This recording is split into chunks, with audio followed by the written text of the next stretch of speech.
And I am proud of my prime minister Modi. मैं तो और उनको 10 बार सिर्फ इस बात के लिए वोट दूंगा कि उन्होंने ट्रंप जैसे गुंडे को यह दिखा दिया कि भैया सब दुनिया के लोग जो है ना वो पाकिस्तान की तरह नहीं होते कि this man here is a peace prize का विनर है, इसको पीस नोबेल पीस दे दीजिए। अपने मुल्क के फायदे के लिए वो खड़े हैं भाई। वो कहीं ना कहीं से, मैंने ये बात पहले भी कही थी कि कहीं ना कहीं से उसके लिए वो देखेंगे मार्केट्स। अगर अमेरिका की मार्केट नहीं है तो क्या दुनिया खत्म तो नहीं हो जाती ना। 32 करोड़ जनता रहती है पूरे अमेरिका में, तो क्या ऑस्ट्रेलिया में कोई 2000 बंदा रहता है? कल को पाकिस्तान के साथ भी उनके चीजें सेटल डाउन हो सकती है, चीन के साथ मजीद बेहतर हो सकती है, रशिया, चाइना, ब्राजील, पाकिस्तान और ये कंट्रीज। और अमेरिका की जब बदमाशी खत्म हो जाएगी तो ईरान का क्या मसला है?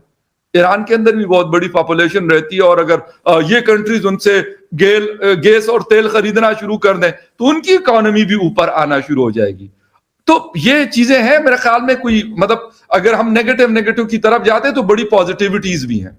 बिल्कुल, मैं भी यही कहूंगी, अगर बाकी की कंट्रीज आपस में कम से कम ये ट्रम्प को लेकर अगर यूनिटी बना लें तो ट्रम्प को अच्छा खासा टफ टाइम दे सकते हैं। और बिल्कुल मेरे ख्याल है कि मोदी जी को जो है डटे रहना चाहिए और ऐसे ही टफ टाइम देना चाहिए ट्रम्प को, क्योंकि अगर भारत अपने आप को एक बड़ी कंट्री मानता है और जो कि है भी, तो बहुत सी ऐसी छोटी कंट्रीज है जो उनको देखकर सीखेंगे, उनको देखकर उनकी भी हिम्मत होगी कि भाई हमसे एक बड़ी कंट्री जो है वो वहां पे डट गई, अपना चाहे थोड़ा बहुत नुकसान भी हो रहा होगा लेकिन फिर भी वो डटे हैं।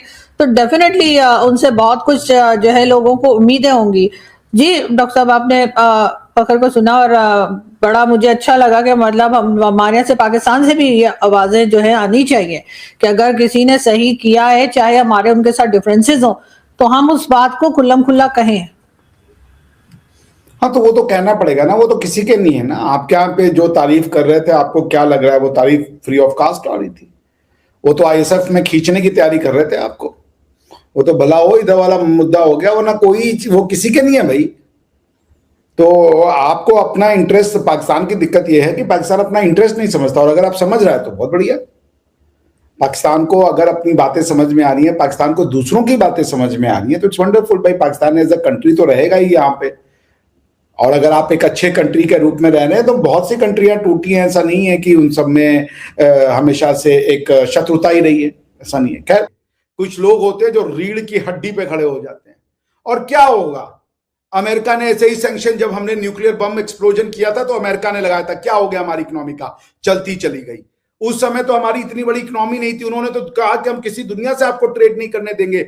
आज अमेरिका की मजबूरी बन गया भारत के साथ उनकी वो करना, ट्रेड करना। 4 सालों में अमेरिका की फिर से भारत मजबूरी बनेगा, जैसे चाइना मजबूरी बन गया था। इन्होंने चाइना को डब्ल्यूटीओ में कई साल तक नहीं आने दिया, और अंत में हेनरी किसिंजर को यह बात समझ में आ गई कि तुम इतने बड़े देश को और इतने बड़े मार्केट को विश्व से काट कर नहीं रख सकते, और उसके बाद चाइना को खोलना उनकी मजबूरी बनी। और आज चाइना क्या है आप देख लीजिए।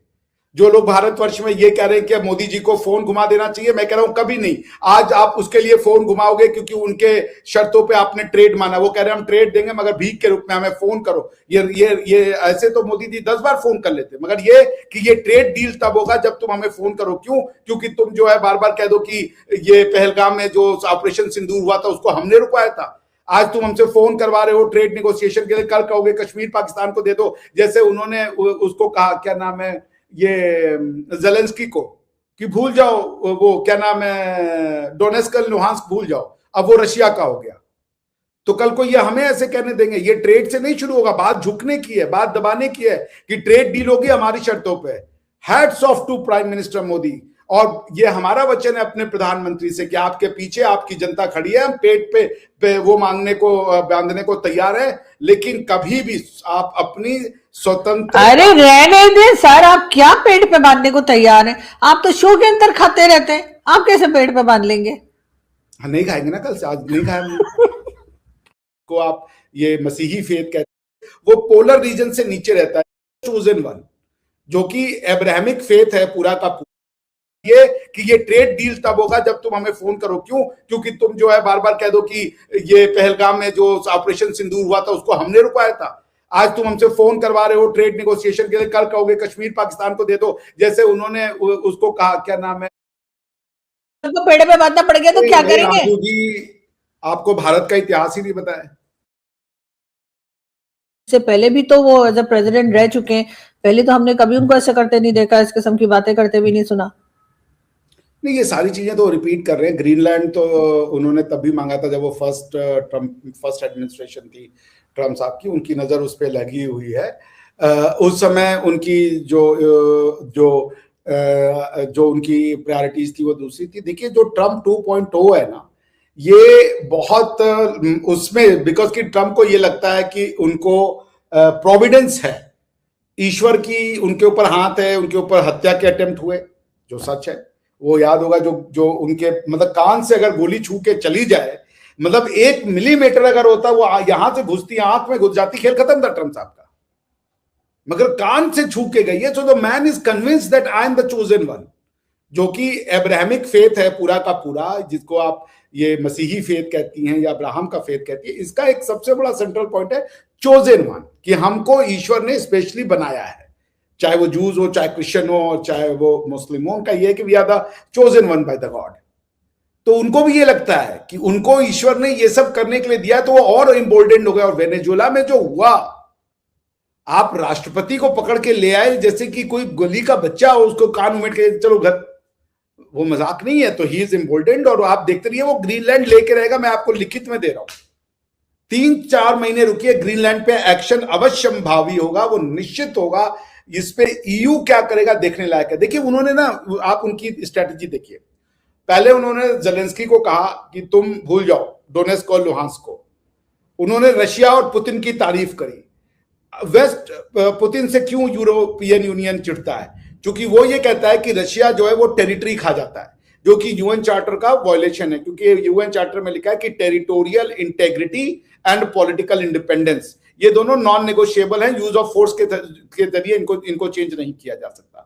टेरिटोरियल इंटेग्रिटी को लेके यूरोपियंस बहुत सेंसिटिव हैं। इसी टेरिटोरियल इंटेग्रिटी को वो कहते हैं इंटरनेशनल वर्ल्ड ऑर्डर, या वर्ल्ड ऑर्डर, या international legal order, international political order, जो भी आप कहना चाहें।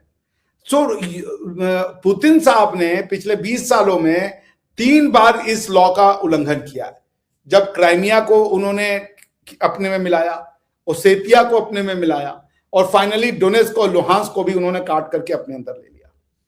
चाइना भी यही करता है, एक्सपेंशनिज्म, और टेरिटरी छोटी सलामी पीसेज जिसको कहते हैं, काट करके वो अपने अंदर लेता रहता है। तो यूरोप जो है इसी वजह से उनसे, पुतिन से नफरत करता है। लेकिन राष्ट्रपति ट्रंप पुतिन साहब की तारीफ करते रहे, क्योंकि उनके दिमाग में भी ये था कि आज हम इनको अगर अलाउ कर रहे हैं कि तुम डोनेस्क और लुहांस्क ले लो, तो हो सकता है पुतिन के साथ ये बातचीत हो जाए कि भाई हम ले रहे हैं ग्रीनलैंड। अच्छा, ग्रीनलैंड जरूरी क्यों, ये समझ लीजिए। ये जो पूरा पोलर रीजन है ना, ये इसमें कहीं सॉवरेनिटी नहीं चलती। ये पूरा सॉवरेनिटी का झगड़ा जो है ये, बिकॉज आपको पता है 70% अर्थ तो वाटर है, ठीक है ना, 30% सिर्फ लैंड है। उन 30% का भी जो लैंड है, जो मेन मास है, जिसको आप ईस्टर्न और वेस्टर्न हेमिस्फीयर कहते हैं, वो पोलर रीजन से नीचे रहता है, चाहे वो आर्कटिक हो चाहे अंटार्कटिका। पोलर रीजन किसका है? क्वेश्चन ये है। जो साउथ पोल है और जो नॉर्थ पोल है, ये किसका है? तो इसका एक ट्रीटी है, आर्कटिक कन्वेंशन कहते हैं उसको। उसमें एक आर्कटिक काउंसिल बनाई गई है। आर्कटिक काउंसिल ये कहता है कि पोलर रीजन जो है, नॉर्थ वाला स्पेशली, उस पे 7 कंट्रियों का, 7 कंट्रीज का ज्वाइंट सॉवरेन क्लेम है। और वो जो ज्वाइंट सॉवरेन क्लेम है, उसमें ये जो आपके पूरे नॉर्डिक कंट्रीज हैं, डेनमार्क, स्वीडन, नॉर्वे, उसके बाद कनाडा, उसके बाद रशिया, उसके बाद यूनाइटेड स्टेट्स ऑफ अमेरिका, इनका कलेक्टिव है। तो अब ये जो कंसर्न है कि जैसे जैसे आर्कटिक की बर्फ पिघल रही है, आर्कटिक में बहुत सा नेचुरल रिसोर्स है, और उस नेचुरल रिसोर्स को वो लेना चाहते हैं सारी कंट्रियां जिनकी वहां पे वो है। क्योंकि वहां कोई गवर्नमेंट नहीं है। हालांकि ये जो ग्रीनलैंड है और जो आर्कटिक का और आसपास का रीजन है, वहां पे 2 मेजर पॉपुलेशन रहती है। उनका नाम है इनुइट, एक ग्रुप है INNUIT इनुइट, और एक और ग्रुप है, उसका नाम मैं भूल रहा हूं।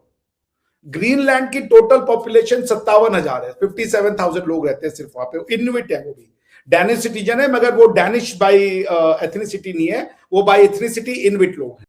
फोन नहीं किया इसलिए डील नहीं हुई।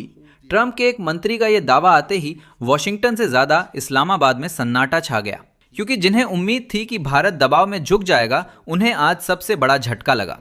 देखिए, मामला सिर्फ एक फोन कॉल का नहीं है, मामला है इज्जत, संप्रभुता और बराबरी का। ट्रंप के मंत्री का कहना है कि पीएम मोदी ने ट्रंप को फोन नहीं किया, इसलिए ट्रेड डील आगे नहीं बढ़ पाई। अब यहीं से कहानी दिलचस्प हो जाती है। भारत कोई ऐसी अर्थव्यवस्था नहीं है जो कान पर बंदूक रखकर समझौते करे। फोन कॉल अगर मजबूरी बन जाए तो वो डिप्लोमेसी नहीं, डिक्टेशन हो जाती है। पीएम मोदी का स्टाइल शुरू से साफ रहा है, बराबरी की बात होगी, सम्मान के साथ होगी और भारत के हित पहले होंगे। अगर अमेरिका को लगता है कि फोन नहीं किया तो सजा मिलेगी, तो ये पुराना औपनिवेशिक माइंडसेट है और नया भारत इसमें फिट नहीं बैठता। अब पाकिस्तान को इसमें झटका क्यों लगा?